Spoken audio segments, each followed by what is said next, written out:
Hi. So it was AEW Dynamite, the 3-hour holiday bash. So it was Dynamite and the 1-hour collision from Manchester on yesterday. I was there. So I've been wondering how do I do this video because it's kind of hard because obviously we got the rest of collision taped and obviously some ROH stuff. Do I want to cover that? I'm just going to go through the show and then do another my experiences with, because as you'll probably see from the pictures, it was a great time. I couldn't have asked for any better time. So, the card started out with the Continental Classic match in the Blue League. It was Moxley versus Roderick Strong. Roddy's still on 0 points at the time of this match, and Jon Moxley on 6. This match was really good. It was a great opener. I thought Roddy looked strong for most of the match, as you expect. It's two of the most consistent guys in the entire company, so you're not going to get a bad match. But I thought they made... I thought they made Roddy look stronger than what, he should. But Roddy always looks strong, ironically. But also, two, Moxley's on this, whole kick of not looking impervious. So they're kind of running with that. The main things I can remember is, one, Moxley's cut. So that was phenomenal. Two, Roddy slamming Moxley on the steps. That was brutal. And then Roddy kept going for the stronghold is his basically walls to Jericho. And obviously, similar to what his friend Kyle O'Reilly did to make Moxley tap numerous times. Moxley does actually firm it. He gets the Death Rider at the end, and that's, obviously that's all she wrote, giving Moxley another win. I thought it was a shock, personally. I feel like it's weird that Roddy's still on 0 points, and it looks like it's on that he's not gonna, he's only gonna get one win, and it's against my glorious king, Mascara Dorada. But I don't want to think about that. But the match was really good. It was a really good opener, and honestly, I think it was good to give Moxley the win. It makes it a lot more interesting. The Continental Classic this week got really interesting. I'll say that. After this, we got Eddie Kingston backstage promo. Because I was there, it was kind of hard to make out what he was saying. But the main thing is he is basically saying he's going to have a match on Saturday on Collision. Which, again, we did get to see, but I won't talk about that here. I'll do the Collision video. I don't want to spoil anything for anyone. I don't think that's fair. But, Eddie just basically confirms he has a match at Collision on Saturday, which he did.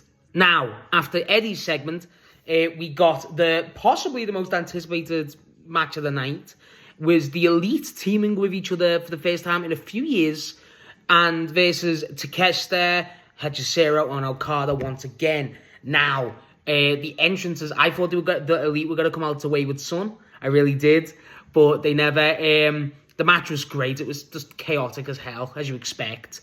But the main thing is, one, you get more Okada Takeshita antics. That was great. Even when Takeshita was tagging him, he was slapping him to the tag, as you expect. There was, I forget what it was, a double suplex that they were doing. It was Takeshita and Hechicero were going to do it because he took it off Okada. And then Okada goes, well, I'll do it on my own. And it basically gives the Elite the advantage at that point. As a match, it was fun. It really was. It was just chaotic, really. I mean, we obviously get a Kenny versus Okada face-off, which is ridiculous. Okada in this match is such a shithead, and that's great. Takeshita does the whole I'm so sorry thing, and I love that. Stuff like that. I really love it. I think the Bucks, Nick Jackson hot tags, I'm telling you, hot tag Nick Jackson is the best wrestler in the world. And he has been for years. He's ridiculous on the hot tag. Kenny looked good here. That was the big thing for me. Kenny looked really good here. And we were talking about it on the way home, me and some guys I met on the train. And it's wild to think that Kenny Omega has evidently lost the step, but he's still so good. That's what's wild about Kenny, and you see it in this match. He looks the most... I think Kenny looked the best I've seen Kenny in a while. I'd say for the best part since All In.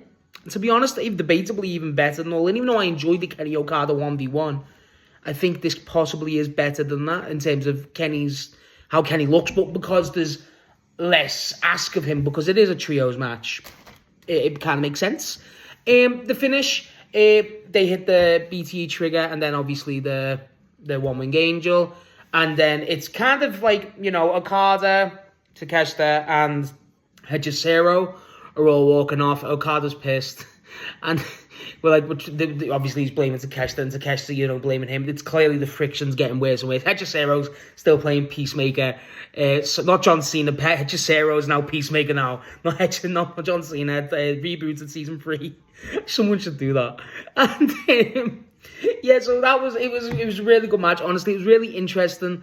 The Bucks got the $1 million back. After that, the Don Callis family, so the guys in the ring, proceeded to attack Omega and the Bucks. And then I forget who brought I forget if it was someone ran out and brought the broom. I don't think they did.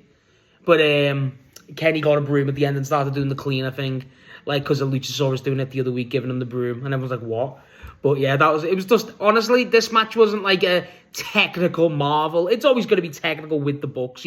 All the wrestlers involved, they're all technical geniuses. But because it's this type of match, it's because of who it is against each other.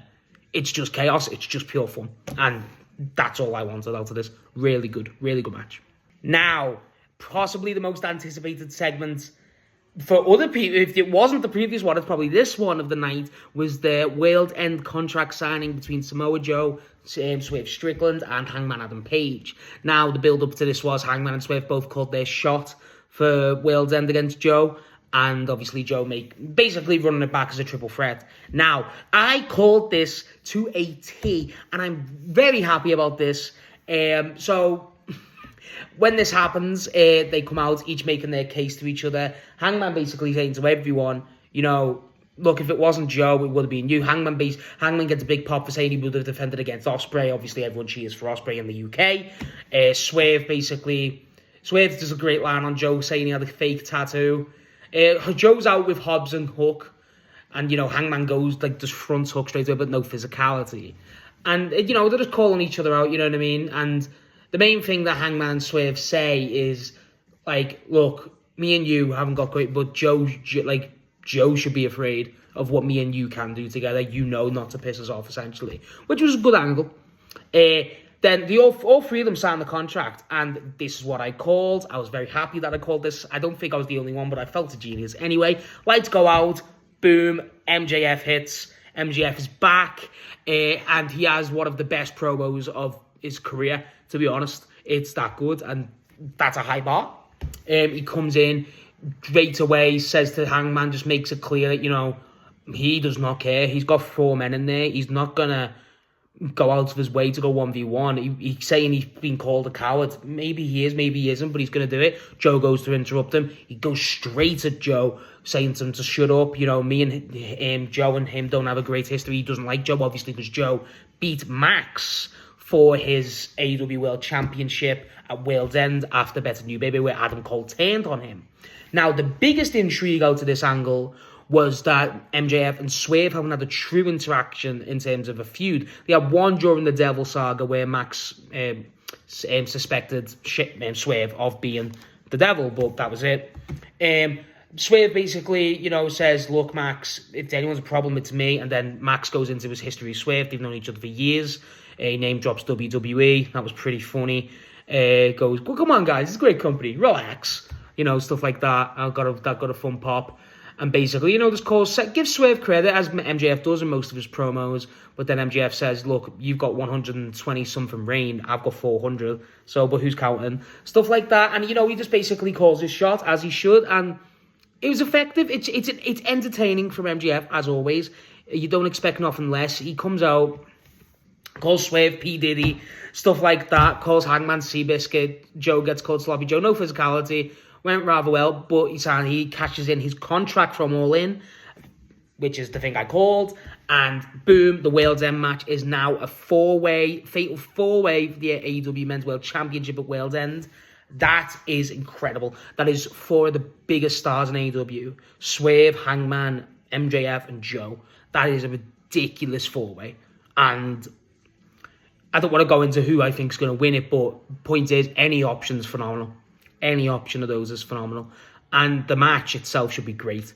All 4 can go. All 4 will go. All 4 build-up will be phenomenal. it's going to hit. Honestly, I think that's a great call. Really happy about it. And honestly, great segment. Really good segment. Now, after this was kind of hard for me to talk about. It was Speedball and Kevin Knight backstage, but because I was in person and Swerve and Hangman and MJF and Joe all walked past, so it was kind of hard to focus. But what I gathered, it was just basically Speedball and Kevin Knight wishing each other luck for the Continental Classic. Mainly Kevin Knight giving Speedball good luck for it, just because, he's got a match and he's in a better position than Kevin. But, Kevin's still got a match too. So that was it, really. It wasn't really oh my God, you need to see this. It was fine. You know what I mean? I couldn't really comment on it too much, but I know it happened and I know the gist of it. After this, we had the women's 8-women tag. I always call it an 8-man tag. It's 8 women's tag this. On one team, it was the new AEW Women's Tag Team Champions. The first ever women AEW Tag Team Champions. The Babes Wrath, Willow and Harley Cameron. Along with Toni Storm and Mina Shirakawa, the Timeless Love Bombs. Versus Mercedes Moné, Athena, Marina Shafir and Megan Bayne. The match, I left at this point because I needed to go to the toilet and stuff. But also, I watched the match back. The match was good. The match was chaotic, as you expect with these type of matches. There's not really much to say about what I saw. There's no spots that are really standing out to me. The only one I can think of is Marina Shafir basically doing the bit, the kicks and stuff. That was it, really. I can't really think of something that was insane. It didn't feel like that long of a match. I can't really say how long it is off the top of my head, but it didn't feel like the longest of matches. But the main thing to take away from it was that Mercedes won and they got the pin. So it looks like they're going to be going after, they're being the first challenger for Willow and Harley Cameron. So that's interesting. Again, I feel like this is on me. I'm sorry if I'm not describing this one as much, but I genuinely can't remember it as clearly as I can. I did rewatch it, so it's not against the match. It's probably just I got home at 1 o'clock in the morning, so I've kind of had a wild day. So I feel like I probably should have watched it right before this, but who cares? Good match. I remember I enjoyed it. It was nice to see Athena on AEW TV again. I've missed Athena quite a bit. She's really good. Now, for me, possibly the match of the night, and as expected, in my opinion, going to be the match of the night, was the Continental Classic Gold League match with Kyle Fletcher versus Pac. This was incredible. Another insane match by Kyle Fletcher. And yeah, as you expect, the match's speed was ridiculous. Pac's evolved his style really well in the sense of he's slowed down for Pac standards, and he's beefed up. Like, his lats are ridiculous. But the guy's still he's like starting to build the speed back up. It's wild. The flips that he does, his finish splash of the black arrow, I think it's called, is impeccable. Fletcher in this match is great, as you expect. He sells everything great. Just the amount of stuff, like the kicks. The thing is with Fletcher, right? He's got a pop to everything for me, and that's what I really like about the guy. He's got it's very snappy. It's like there's a lot of weight in what he does, but it's also very snappy. So it's like it's like a crocodile bite where it goes bang. You know what I mean? It feels like that. And with Fletcher specifically, the character work is. I don't think his in-ring character work gets a lot of credit. I feel like everyone, obviously knows how good Kyle Fletcher is now. And obviously a lot of people call him the future. But, a lot of people still recognize he is the now too. The guy's character work in ring, body language, just how he acts, everything is near perfect. And for someone that young, everything about the guy is ridiculous. Just how the pair of them timed the kickouts in this match. There was a lot of kickouts. It was really good, as you expect. Honestly, the match was, as you expect with these matches, you're expecting the house to be torn down. And it was. It definitely was. And I'm not going to complain about the match. Definitely not. It's just, I feel like with this match, the best way to describe it is what do you expect from Fletcher versus Pac, right? Like, if you know wrestling, you know these two guys, you know they're going to put on a phenomenal match. It's kind of like with Fletcher and Speedball. You know they're going to put on a phenomenal match. Yet the match is still incredible. And you're like, oh my God, this is one of the best matches of the year. With this, I don't think it was good as the Speedball match or the night match for me personally, but it was still really good. I think Kyle Fletcher's had the best C2 out of all of them. I think out of every single person, I don't think it's close. I think the matches he's had, it's this late in the year, Kyle Fletcher's still putting on match of the year contenders. And it's insane. Not that this one is a true match of the year contender, but it's one of the best matches of the C2 already. And the other two are probably Kyle Fletcher matches. So, the guy's incredible. There's not much to say about the guy that hasn't been said. Pac gets the win with the Black Arrow. The air he gets on that is nuts.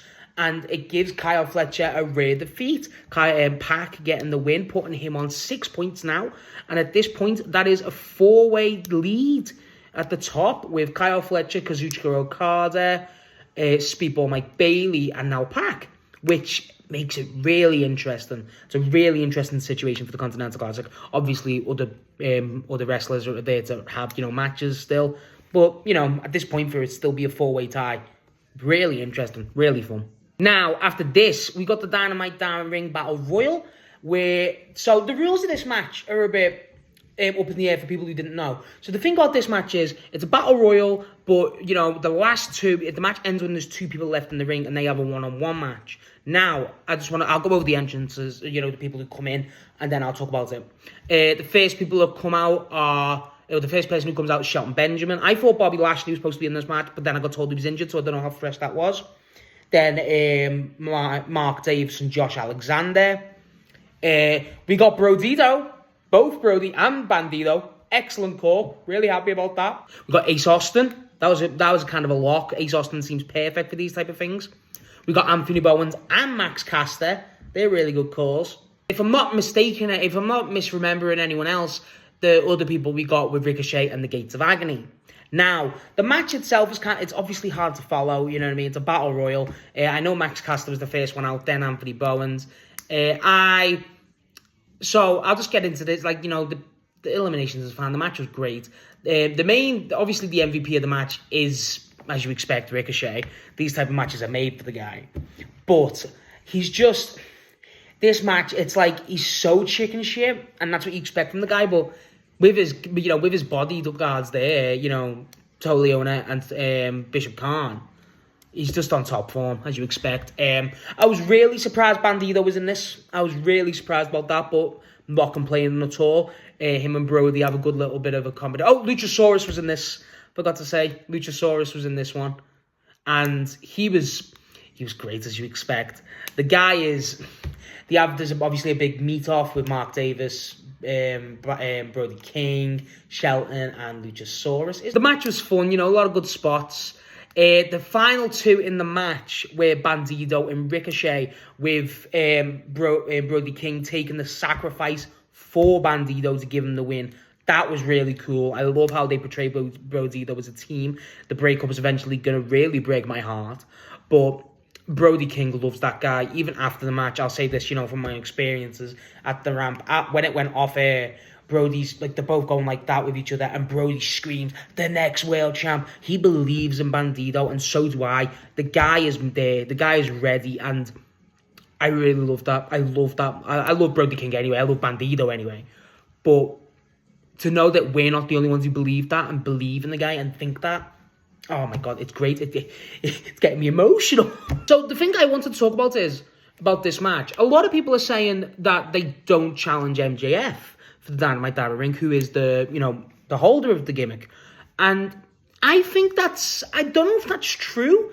Because what I remember for World's End 2024 last year, this situation happened. And MJF wasn't in the Dynamite Diamond Ring Battle Royal, if I remember correctly. And Adam Cole was in it. And I forget who Adam Cole had in the match for the final. But he won that and then got the 1v1 match against MJF. And I'm sure that's what Juice Robinson handled that situation in at 2023. So that was to build up the Jay White feud with MJF. So I'm confused. I may be mistaken with that. Someone please correct me on that. This is all off the top of my head in memory. But I know Adam Cole faced MJF at World's End last year for the Dynamite Diamond Ring. And I'm near enough certain that MJF was not in the Battle Royal. So, am I mistaken? Either way, the fact that they had Ricochet and Bandito, possibly the whitest babyface they've got, and the white hot, babyface, that was clean, versus probably the biggest chicken shit heel of them all. The match is going to be incredible, as you expect from these two guys. But also, just everything about it it'll work. That'll really work. And honestly, if they're going to do anything with that, they're going to, it's going to be given to Ricochet. That with gimmick works more. It's a heel gimmick rather than a face gimmick. It's a bit of, I feel like it's just MJF's thing. It feels weird to think of someone that's not MJF with it, but I'm still not 100% that he gets it. So, again, I don't know if I'm right with that, but whatever. Someone correct me if I'm wrong. But point is, the match was fun. It's chaotic as you'd expect, but Brody King sacrificing himself for Bandito feeds me life. Now, at this point, I think this is where Dynamite ended. So, I had the 1 hour collision.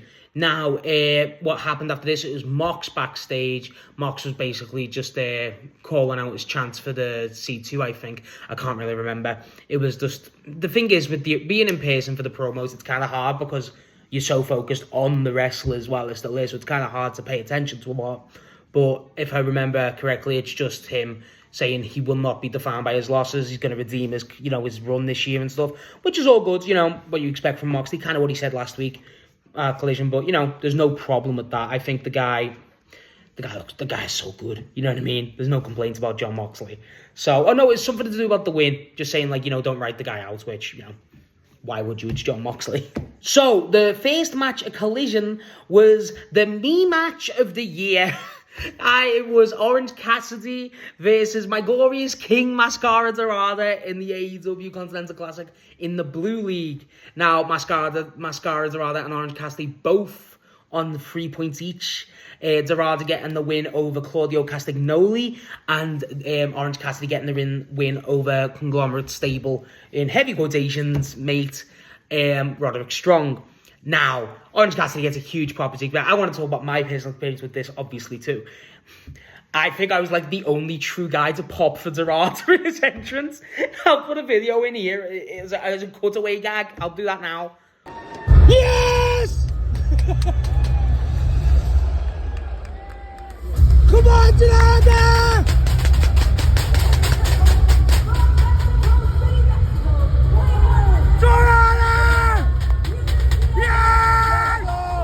You guys, if you watch me consistently, you know how much I love Dorada. I love the guy. I adore the guy. He's one of my favourites. He's so fun to watch. And there was an acknowledgement, there was a notice, and I'm not normally one of the guys to geek out because, oh my god, I've just met so-and-so. But Dorada's different. After the match, he pointed at me. It was at me, genuinely, because I was screaming Dorada, I was slamming, I was everything. I was hyped for Dorada. I love the guy. The match was great. It's what you expect. Cassidy teased the pockets, and Dorada tries to break it. Cassidy gets one hand in the pockets, and then when he gets the second after breaking the hold against Dorada just goes, what? What am I supposed to do? This match is just, as you expect, flippy shit, but good luck for me. I love flippy shit. I think, personally, Dorada looked great here. He really does. The agility on the guy, even in person, is insane.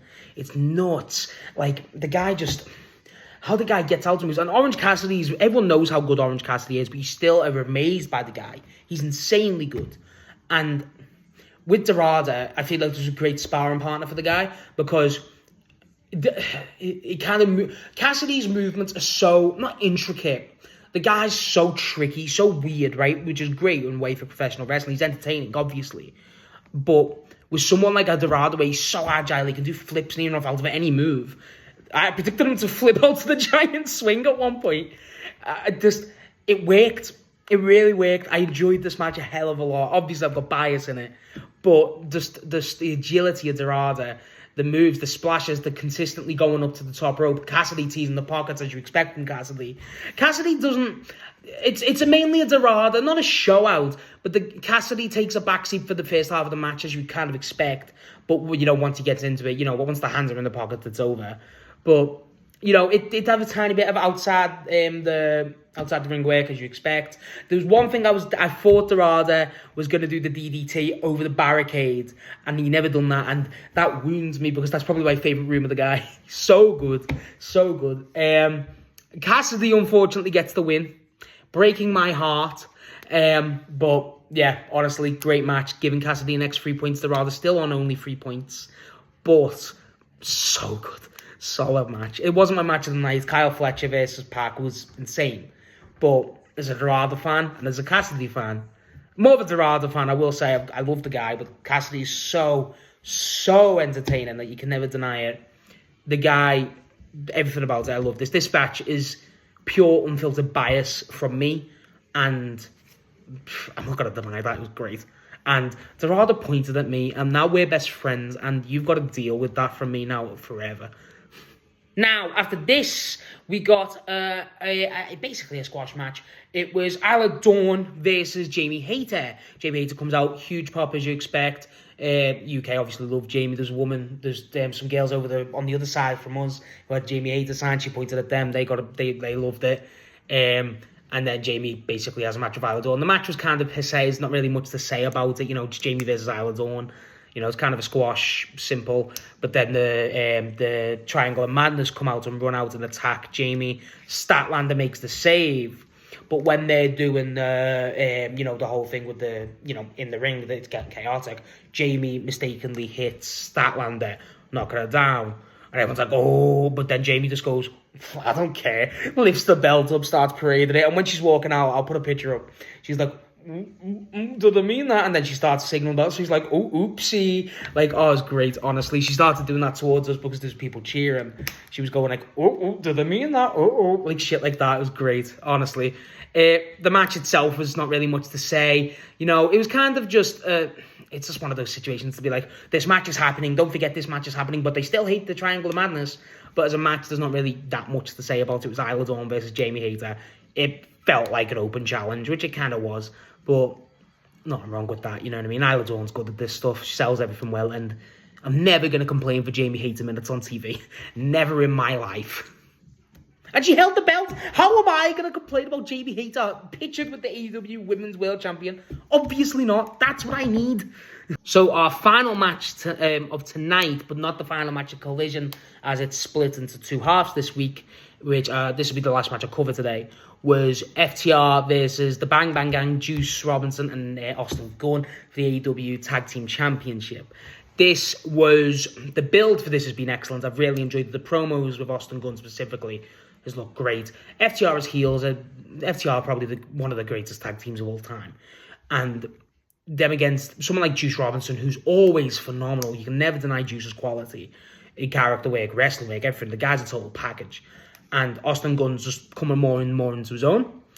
Maybe not as a singles guy, but the guy's standing out a lot more, which I love. And the Bang Bang Gang is so over. The match itself was... The Bang Bang Gang were on top, most of it. And there's a lot of cheating. They should have got the win, but the ref didn't count the pin, as you expect. The crowd were loving Juice. Juice, where it is. That was a chant, which was fun. There was a lot of stuff, really. It didn't feel like FTR had that much going on until the end, where they, got the win, where, it was just a bit dodgy. Heel win. It was one of those situations where there was no chance FTR would lose in this match. No chance in hell. No chance. But... as you expect, the match was great. Juice had a good hot spot as a hot tag where he takes both of the guys out. I think he does the head slam between the two. That was fun. I thought Austin Gunn looked really good here. I think Austin and Colton as a tag team are really good. They're such a good tag team, and it's very upsetting that they're never fit. Never not injured. However, when they're back, they've got to get gold. Not even just from this performance, but the main thing to take away from this is the character show out to the guys. They're so good. They're so charismatic. As we already know, we know how charismatic the Bang Bang Gang are. So just to have that extra bit is so good that I love it.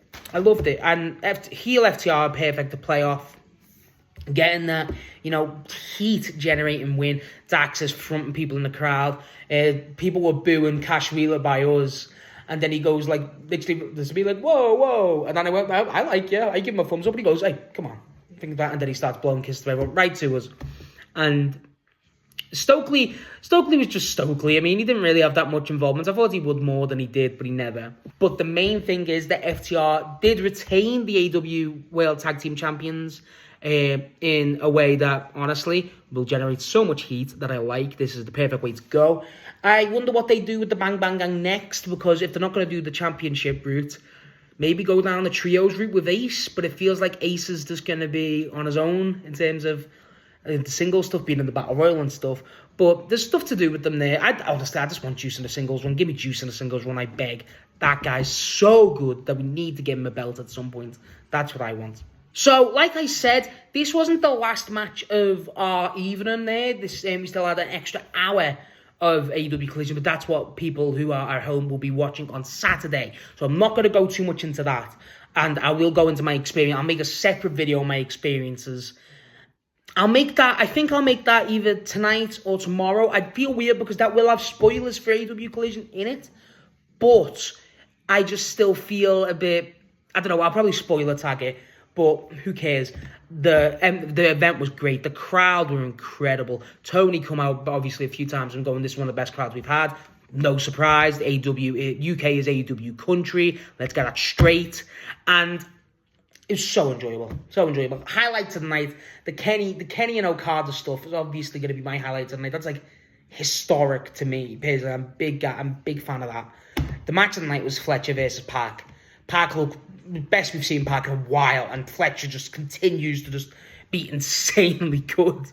There's some matches on Collision that I really want to talk about, and I just don't feel like it's right to. So if you're this far, let me know what you think, because I don't know if it's right, but I really would love to, and my experiences too. I'll talk about that next. So, what did you think of Dynamite? Were you there? And how was your experience there? I had a blast meeting a bunch of people there, having a lot of conversations. And yeah, honestly, AEW UK is one of the best experiences that you can have. And I was really, really grateful that I was able to experience it and meet a lot of cool people. So, yeah, hope you enjoyed it if you were there. And Collision, I will make the Collision video on Saturday. I don't know whether to do a preview, so I don't know what I'll do with that, but I'll feel weird, but still getting the Collision review, so don't worry.